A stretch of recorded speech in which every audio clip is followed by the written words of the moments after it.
One to one ஆன்மீக நேயர்களுக்கு அன்பு வணக்கம். நம்ம சேனலில் தொடர்ந்து ஜோதிட விழிப்புணர்வு நிகழ்ச்சிகளை பார்த்துட்டு வரோம். அந்த வகையில் நாம் இன்றைக்கி பார்க்க போகிறது காம திரிகோணம் சொல்லும் ரகசியம் என்ன அப்படின்னு தான் பார்க்க போகிறோம். அது என்ன காமம், அது என்ன திரிகோணம் அப்படிங்கிறது முதல்ல தெரிஞ்சுக்கணும். காமம் அப்படின்னாலே நம்ம பேர் செக்ஸ் அப்படின்னு நினச்சிக்கிட்டு இருக்கோம். அப்படி இல்லை. காமம் அப்படிங்கிறதுக்கு ஆசை, விருப்பம் அப்படிங்கிற ஒரு பொருள் இருக்குது. கொங்குதேர் வாழ்க்கை அஞ்சிரை தும்பி காமம் செப்பாது கண்டது மொழிமோன்னு ஒரு பாட்டு ஆரம்பிக்கிறதுல சங்க இலக்கியத்தில் திருவிளையாடல் படத்தில் கூட நாகேஷ் இந்த பாட்டு எடுத்துகிட்டு போய் தான் பாண்டிய மன்னன் அவையில் பாடுற மாதிரி அந்த குறிப்பு வச்சுருப்பாங்க. அதுபோல் இந்த இடத்துல என்னென்னா ஆசை அல்லது விருப்பம் அப்படிங்கிறத குறிக்கிறது தான் இந்த காமம் அப்படிங்கிற சொல்லு. இப்போ சங்க இலக்கியங்களை பொறுத்த வரைக்கும், நம்ம தமிழை பொறுத்த வரைக்கும் பார்த்திங்கன்னா அறம், பொருள், இன்பம் அப்படின்னு 3 விஷயமாக பிரிப்பாங்க. திருக்குறளில் பார்த்திங்கன்னா கூட அறத்துப்பால், பொருட்பால், காமத்துப்பால் அப்படின்னு 3 பால்கள் தானே பிரிக்கிறோம். அப்போ 4ஆவதாக ஒரு பால் வட இந்திய தத்துவம், அது வேதம் அந்த மாதிரி சில விஷயங்கள்லேருந்து வந்திருக்கக்கூடிய தத்துவம். அது வீடு பேரு அப்படின்னு சொல்கிறோம். அப்போ இந்த இடத்துல என்ன சொல்கிறோம் அப்படின்னா, அறம் ஒன்று, பொருள் ஒன்று, இன்பம் ஒன்று, வீடு ஒன்று, இதை 4ஐயும் சேர்த்து தான் நம்ம என்ன சொல்கிறோம், தர்மம், கர்மம், காமம், மோட்சம் அப்படின்னு 4 விதமாக பிரித்து இந்த ஜோதிடத்தில் நம்ம அப்ளை பண்ணி பார்க்குறோம். தர்மம் அப்படிங்கிறது என்ன? தர்மத்தை நிலைநாட்டக்கூடிய சிந்தனைகள், தர்மத்தை நிலைநாட்டக்கூடிய அது பண்ணப்பட்ட முயற்சிகளில் தொடர்ச்சியாக ஒரு மனிதர்கள் ஈடுபடுறாங்கன்னா அவர்களுக்கு அந்த தர்ம திரிகோணம் வலுவாக இருக்குது. தர்ம திரிகோணத்தில் இருக்கக்கூடிய கிரகங்கள் அதிகமாக இருக்குது அல்லது வலுவாக இருக்குது அப்படின்னு பொருள்படும். அடுத்தது பார்த்திங்கன்னா கர்மம் அல்லது அர்த்தம் அப்படின்னு சொல்லுவாங்க. கர்மம் அப்படின்னு சொன்னாலும் அர்த்தம் அப்படின்னு சொன்னாலும் பொருள் தேடுவதற்கான சிந்தனை அதிகமாக தாக்கத்தை ஏற்படுத்துறதுனால அந்த 2வது திரிகோணத்துக்கு நம்ம என்ன சொல்கிறோம், கர்ம திரிகோணம் அப்படின்னு சொல்கிறோம். 3வது ஆசைகள் நிறைந்து ஆசைகளை நிறைவேற்றி கொள்வதற்கான அந்த முயற்சிகளில் தொடர்ந்து ஈடுபடுவதற்கான அந்த சிந்தனையும் அந்த எண்ணத்தையும் கொடுக்கக்கூடிய திரிகோணம் காம திரிகோணம். 4வது இந்த பிறவி பெருங்கடலை நீங்குவது. இந்த ஜென்மத்தில் நாம் எடுத்திருக்கக்கூடிய அந்த பிறவி பெருங்கடலை நீந்தி துன்பங்களை எல்லாம், கடன்களை எல்லாம் அனுபவித்து தீர்த்துட்டு போகணும் அப்படின்னு நினைக்கிறது மோட்ச சிந்தனை அப்படின்னு நம்ம சொல்லுவோம். இந்த இடத்துல இந்த நிகழ்ச்சியில் நாம் பேச போகிறது காம திரிகோணம் சொல்லும் ரகசியம் அப்படின்னு தான் சொல்லுவோம். சாதாரணமாகவே சரம், ஸ்திரம், உபயன்னு பிரித்தாலும் சரி, நெருப்பு, நீர், காற்று, நிலம் அப்படின்னு பிரித்தா கூட சரி, தாது, மூலம், ஜீவன் இப்படி எந்த வகையிலையாவது பிரித்தா கூட மொத்தமாக இருக்கக்கூடியது 12 ராசிகள், 9 கிரகங்கள். இதில் எந்த கிரகங்கள் எந்தெந்த இடங்களில் அதிகமாக இருக்குது? உதாரணமாக பார்த்திங்கன்னா நெருப்பு ராசியில் மட்டுமே கிரகங்கள் அதிகமாக இருக்கா, நீர் ராசியில் மட்டுமே கிரகங்கள் அதிகமாக இருக்கா, இப்படி ஒரு விஷயத்தை வச்சு நம்ம ஜோதிட பலன் சொல்லும்போது இந்த ஆங்கிளையும் நம்ம அணுகி தான் சொல்ல வேண்டியதாக இருக்குது. அப்படி சொல்லும்போது இதில் காம திரிகோணம் அப்படின்னு சொல்லக்கூடிய இடத்தோட ரகசியம் எப்படின்னு பார்த்தீங்கன்னா, காமம்ங்கிறது 3ஆம் இடத்துல முதல்ல நம்ம எடுக்கிறோம் இல்லையா. அப்போ 3ஆம் இடம் என்ன சொல்கிறோம், அதுதான் போகஸ்தானம் அப்படின்னு சொல்கிறோம். அதுதான் தைரியஸ்தானம், வீரியஸ்தானம் அப்படின்னு சொல்கிறோம். காமத்தோட முதல் தொடக்கமே போகம் தானே. அப்போ அதுதானே வீரியம். அப்போ ஒரு பெண்ணும் ஆணும் ஒன்று சேர்ந்து இன்பத்தை அனுபவிக்கும் போது அவர்களுக்கு உடல் ரீதியாகவும் மன ரீதியாகவும் அந்த வீரியம் நன்றாக இருக்கணும். அப்படி இருந்தால் தான் ஒருத்தருக்கு ஒருத்தர் ஈடு கொடுக்க முடியும், அந்த இன்பத்தையும் மகிழ்ச்சியையும் சமமாக பகிர்ந்து கொள்ள முடியும் அப்படிங்கிறாங்க. பல இடங்களில் காமமே பிரச்சனைகளாக இருந்து அதுவே பிரிவுக்கும் கூட காரணமாக போயிடுது இல்லையா. எல்லாருமே பார்த்திங்கன்னா திருமணமான பிறகு எல்லாத்துக்கும் அனுசரித்து போகணுங்கிற அவசியம் இல்லை. சில இடங்களில் பார்க்கும்போது அப்போ 3ஆம் இடம்ங்கிறது இந்த இடத்துல முக்கியமாக குறிக்கக்கூடியது என்ன அப்படின்னு பார்க்கும்போது காமத்தின் தொடக்கம். அந்த வீரியம் 2 உடல்களுக்கும் சரியாக இருக்கணும், ஈக்குவலாக இருக்கணும். சற்று முன்ன பின்ன இருந்தால் கூட பரவாயில்ல, ஒருத்தவங்க வீக்காக இருந்தால் கூட பார்த்திங்கன்னா அவர்களுக்குள்ளே அந்த இணக்கம் கெட்டு போயிடும் அப்படின்னு சொல்கிறாங்கல்ல.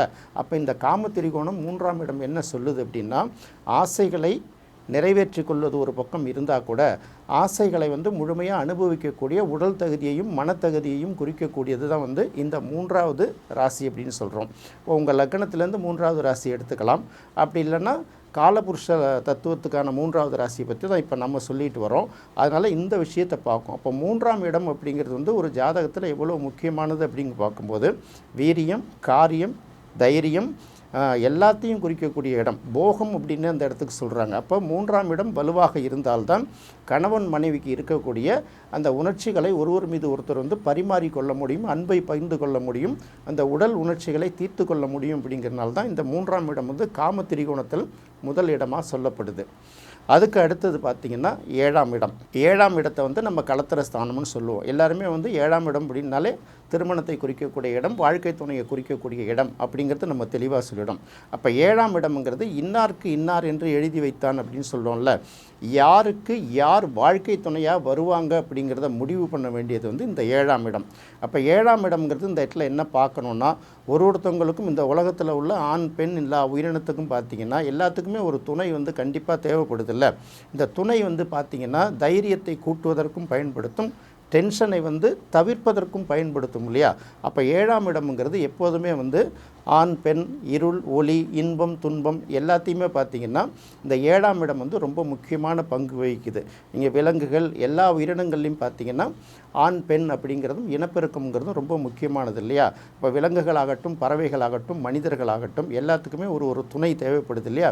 இந்த இடம் துணை எங்கேருந்து வரும், எப்படி இருக்கும் அப்படிங்கிறதெல்லாம் சொல்கிறது தான் இந்த 7ஆம் இடம்.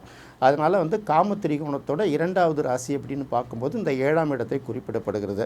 அப்போ 7ஆம் இடத்துக்கு உரிய கிரகமும் நல்லா இருக்கணும், அப்படி இல்லைன்னா 7ஆம் இடத்தில் இருக்கக்கூடிய கிரகங்களும் நல்லா இருக்கணும் அப்படிங்கிறது அந்தந்த லக்னத்துக்கு படி அது ஒரு முக்கியமான குறிப்புகளாக நம்ம பார்க்க போகிறோம். அடுத்தது வந்து நம்ம பார்க்கும்போது இது தைரியத்தை கூட்டுவதற்கும் பயன்படும், டென்ஷனை குறைப்பதற்கும் பயன்படும் அப்படின்னு சொல்லோம்ல. இந்த 7ஆம் இடம் சரியாக அமையாத ஒரு காலகட்டத்தில் என்ன மாதிரி நெருக்கடிகள் உண்டாகும் அப்படின்னு கேட்டிங்கன்னா, வாழ்க்கை துணைங்கிறது அவங்கவுங்களுக்கு ஒரு பலமாக இருக்கணுமே தவிர பல நேரங்களில் அதுவே பலவீனமாகவும் அதுவே சிக்கலாகவும் சில நேரங்களில் உருவாகிடுதில்ல. அதுக்கும் காரணம் வந்து இந்த 7ஆம் இடம் தான். அப்போ 7ஆம் இடம்னு பார்க்கும்போது நண்பர்களையும் குறிக்கக்கூடிய ஒரு இடமாக இருக்குது.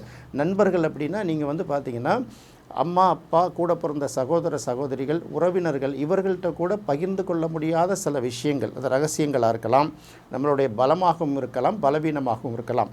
இதை வந்து பகிர்ந்து கொள்ளக்கூடிய ஒரு வாய்ப்பு யார்கிட்ட கிடைக்குதுன்னா சக நண்பர்கள்ட்ட மட்டும்தான் நமக்கு கிடைக்கும். அதனால் இந்த ஆசைகள், எண்ணங்கள், விருப்பங்கள் இதை நிறைவேற்றி கொள்வதற்கும் தகுந்த பார்ட்னர்களை தேர்வு செய்வதற்கும், அதாவது நம்மளுடைய பகிர்ந்து கொள்வதற்கும் தான் நம்ம இந்த இடத்துல சொல்கிறோம்.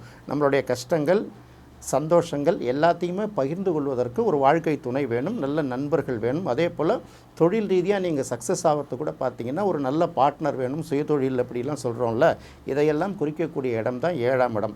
அப்போ 7ஆம் இடம்ங்கிறது 3ஆம் இடம் வந்து இருவருடைய சேர்க்கைக்கும் இந்த ஆசைகளுக்கும் ஈடு கொடுக்கக்கூடிய தன்மை. 7ஆம் இடம்ங்கிறது யாருக்கு யார் பார்ட்னர் அப்படிங்கிறத தேர்ந்தெடுக்கக்கூடிய ஒரு தன்மை, இதை குறிக்கக்கூடியது 7ஆம் இடம்.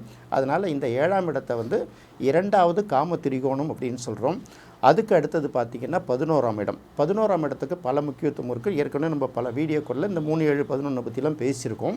அப்போ 11 அப்படிங்கிறது என்ன அப்படின்னு பார்த்திங்கன்னா, எதுவாக இருந்தாலும் 11ஆம் இடத்துக்கு வந்து ஒரு லாபஸ்தானம் அப்படிங்கிற ஒரு பேர் உண்டு.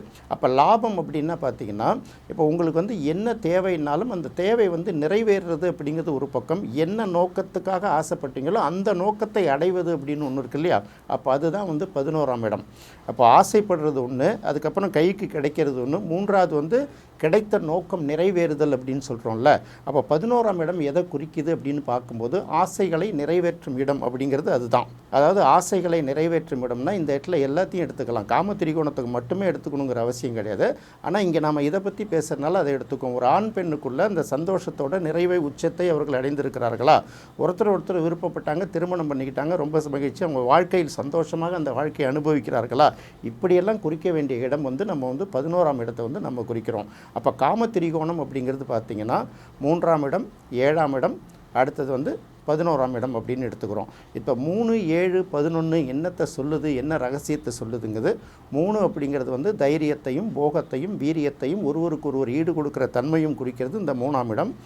யாருக்கு யார் துணை, எதை தேர்ந்தெடுக்கிறது, எதை வந்து விளக்குறது, எதோட எது பகிர்ந்து கொள்வது, எப்படி பரிமாற்றம் செய்து கொள்வது அப்படிங்கிற தீர்மானிக்கக்கூடிய இடம் வந்து 7ஆம் இடம். அடுத்தது இதெல்லாம் என்ன நோக்கத்துக்காக இதெல்லாம் நடந்ததோ அந்த நோக்கமெல்லாம் நல்லபடியாக நடந்ததா, திட்டமிட்டபடி ஒரு காரியம் நடந்ததா, இதுக்கெல்லாம் சப்போர்ட் வரக்கூடிய இடம் அப்படின்னு பார்க்கும்போது இந்த இடத்துல வந்து நம்ம 11ஆம் இடத்தை நம்ம ரொம்ப முக்கியமாக பார்க்க வேண்டியதாக இருக்குது. காலபுருஷ தத்துவம் அப்படின்னு பார்க்கும்போது இது வந்து 3மே காற்று ராசியாக எடுத்துருது. அப்போ காற்று ராசி அப்படிங்கிறது பார்த்திங்கன்னா உங்களுடைய உணர்வுகளை நீங்கள் வந்து ஓசையாக வெளிப்படுத்தலாம், சைகையாக வெளிப்படுத்தலாம், எப்படி வேணாலும் வரலாம் இல்லையா. அப்போ வந்து 3ஆம் இடம் காற்று அப்படிங்கும்போது காற்று வந்து எளிதில் பரவக்கூடிய ஒரு இடம், வெற்றிடங்கள் எல்லாம் விரைவாக பூந்துடுறதுங்கிறதுனால இப்போ இந்த 3, 7, 11ஆம் இடத்தை வந்து காம திரிகோணம் அப்படின்னு சொல்கிறாங்க. ஒரு ஜாதகத்தில் அதே போல் பார்த்திங்கன்னா இந்த காம திரிகோணம் அப்படின்னு சொல்லக்கூடிய 3ஆம் இடம், 7ஆம் இடம், 11ஆம் இடம் மொத்தம் 9 கிரகங்களில் அதிகபட்சமான கிரகங்கள் இந்த காம திரிகோண ஸ்தானங்களில் இருந்தால் அவர்கள் வந்து அவர்களுடைய ஆசையை வந்து பெரிய அளவுக்கு நிறைவேற்றி கொள்வதற்கு பெரிய அளவுக்கு கஷ்டப்பட வேண்டிய அவசியம் இல்லை அப்படிங்கிறது ஒரு பாயிண்ட்டு. அடுத்தது பார்த்திங்கன்னா இதுலேயே அதிகமான கிரகங்கள் இருந்தால் அவங்க என்ன பண்ணுவாங்க அப்படின்னு கேட்டிங்கன்னா, அவங்க வாழ்க்கையில் எதுக்கு முக்கியத்துவம் கொடுக்குறாங்க அப்படிங்கிறத பார்க்கும்போது தர்மத்தை நிலைநாட்டுறதுக்கு முக்கியத்துவம் கொடுக்குறது பெரிய அளவுக்கு கொடுக்க மாட்டாங்க. பொருள் தேடுவதில் பெரிய அளவுக்கு முக்கியத்துவம் கொடுக்க மாட்டாங்க. அதே போல் மோட்சம் மறுஜென்மங்கிறதுக்கெலாம் அவங்களுக்கு அதில் பெரிய கான்சன்ட்ரேஷன் இருக்காது. தன்னுடைய ஆசைகள், தன்னுடைய விருப்பங்கள், இதை எப்படி நிறைவேற்றிக் கொள்வது, அதுக்கான என்ன முயற்சிகள் செய்வது, என்னென்ன திட்டங்கள் தீட்டுவது, அதையொட்டி எப்படி பயணப்படுவது அப்படிங்கிறது தான் இந்த காம திரிகோணம் சொல்லக்கூடிய ரகசியமாக நம்ம பார்க்கலாம். என்ன நேயர்களே, இந்த நிகழ்ச்சி உங்களுக்கு ரொம்ப பிடிச்சிருக்குன்னு நினைக்கிறேன். மீண்டும் மற்றொரு சுவையான நிகழ்ச்சியில் சந்திக்கலாம். நன்றி, வணக்கம்.